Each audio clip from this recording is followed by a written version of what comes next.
what a sad excuse for the Final Fantasy we've been waiting for 4 years. You know? Yeah. Horrible. It's incredibly linear, and anybody who's read any reviews or played it knows this for yourself. It is linear.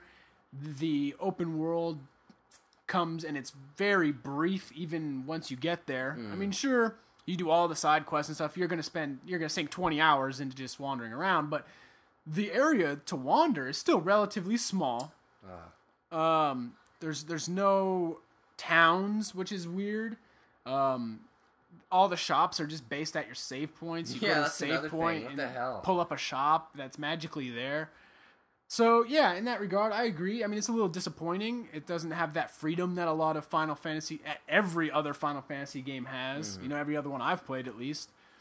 But I don't think you should write it off for that. I'm not writing it off for that. No, it's just, we've been waiting for this game forever. Years. And once it was announced, it was since 12. The end-all, be-all, you know? Yeah. It was like finding out Clay Aiken is gay. Just so shocking, you know? You were shocked by that? Oh, for sure. All right. Anyway. Absolutely. It was one of the two reasons I bought a PS3. For sure, right? And then you get this, and it's like, oh. It almost feels like you're settling. Because it's not anything like any other JRPG or Final Fantasy that you've played or you've been wanting. I think that's a little bit of a stretch. Okay. But I know what you're saying, and I agree, but I think saying that it's almost not a JRPG is a stretch. I see it entirely as a JRPG. Fair enough. The fact that you have to grind makes it a JRPG. Okay, so to move on, because we've covered that it is in fact very linear. Yeah. I want to talk about the characters. The characters are such a step forward for Final. Well, I won't say that. They're awesome. They have amazing characters in this game. Absolutely. They're all kind of hateable if you haven't played the typical Japanese fantasy. They're very melodramatic, over the top. Dude, every Japanese, I know, but that's Japanese a JRPG staple. In general. They like math and they're melodramatic. That's racist. It's racist. But one thing we mentioned yesterday was there's this guy Snow, right? Snow. Yeah. Great name for one of the prominent characters. Snow. It's not as bad as Hope. It is, I know, Hope and Snow. They got some weird names in this game. Jeez. Anyway, it's hard to say this without any spoilers. Something happens to this girl, Sarah, right? And typical Japanese fashion, if you watch any anime or anything like that, they always do this, but he'll be in mid-conversation, it'll get heated, you know, they're talking back and forth, and the other person will walk away, and he'll just, like, have a moment to himself and look off into the distance and go, Sarah. And he does it a lot, and it's really lame. Yeah, he does. Sarah. But I think that more than the open world, that's what makes it a JRPG. Those over-the-top characters. Vanille, Hope. But they're likable characters. They are out downright obnoxious. Can I just say that I want to have a beer with Saz? I would totally have a beer with Saz. He's a chocobo living in his hair. Oh my god. What a pimp. Anyway. But the characters are really characters are incredibly likable, if not a little over-dramatic, a little over-the-top. You expect that. You get the typical emo teenager, right? And then you get the bouncy-ass girl. I mean, it's in every game. Look at Lost Odyssey, the game that Final Fantasy should have been. Underrated. If you haven't played Lost Odyssey, play it. I know we've said it before on the show. Love Lost Odyssey. Amazing, but that's what this game should have been. But even look at the characters in that game. You've got, I forget the male and the female, the girl and the boy. I forget their names, but I mean, it's that situation exactly. The bouncy female that everybody just wants to kill. And then same with 10. I mean, you got Riku, the bouncy female. Right, and then Titus is Sarah. Yeah, exactly. But in this case, it's Yuna or Jacked. And I'm so emo, you know? But very overdramatic. I don't know, I guess it kind of comes with the territory. But the fact of the matter is the voice acting is top-notch. The voice acting... Incredible. It's phenomenal. Which makes me also think of another point that this game, I think, is second to none, is the character detail in the actual rendering of the character. Even in, everyone knows Final Fantasy is known for their CG cutscenes, which just look like, you just want to shit your pants every time. I was telling Trevor at the beginning of Chapter 12, there's one of the most amazing CG moments I've ever seen. I mean, it rivals Final Fantasy Advent Children. You remember the whole Sephiroth fight scene where they're like running on the fucking thing that's crumbling or whatever? It'd be a building. Yeah. It was like a stadium or something. I don't remember. But anyway, it's intense. But beyond that, even in gameplay, even running around in the world, fully rendered gameplay, the characters, you get close to them, you swing your camera around and look at them, Their faces are so detailed. Definitely. Their hair blows in the wind. Articles of clothing. Kind of. Name a game that has a better character detail. I don't think you're gonna like in this. gameplay. I'm gonna say Guild Wars. Ooh, suck on that one. That's it, and that was like 3 or 4 years ago. For the time, they were really good. Oh, but I think if you put a Guild Wars dude. character next to a Final Fantasy character, Final Fantasy is going to look better. I got another point. Just to expand on the character development, you're right, they do look really good. And when you're not free roaming, you're walking along the trail, the linear trail.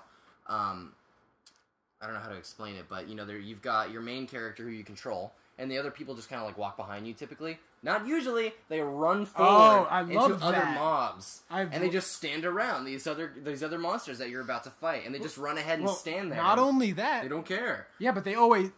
You're saying that's the downside? Fuck yeah!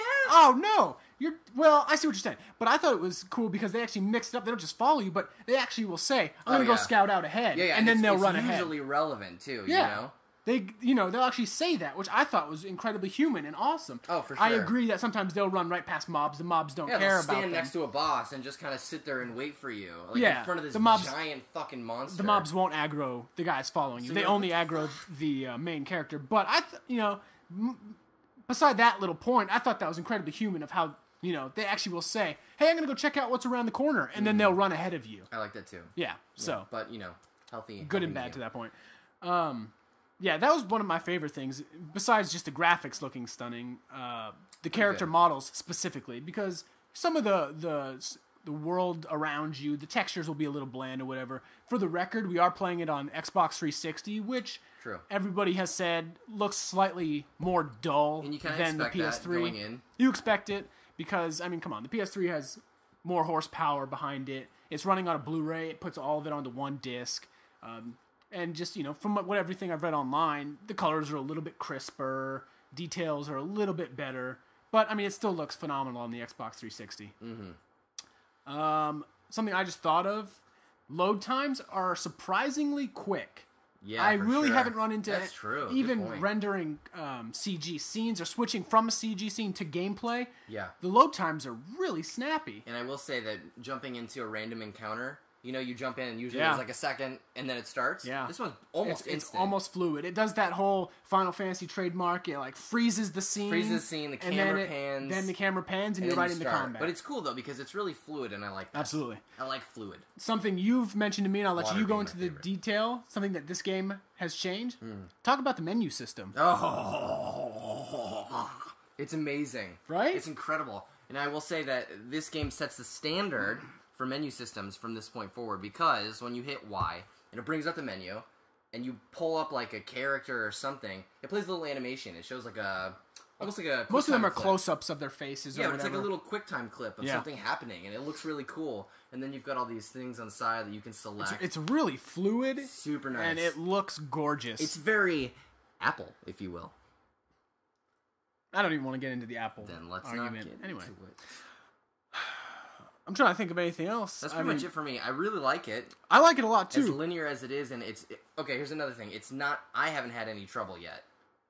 I know you've difficulty-wise? Difficulty-wise. I'll talk about the only thing. I got to a boss at the end of Chapter 11. Mm-hmm. Was it Hugo boss?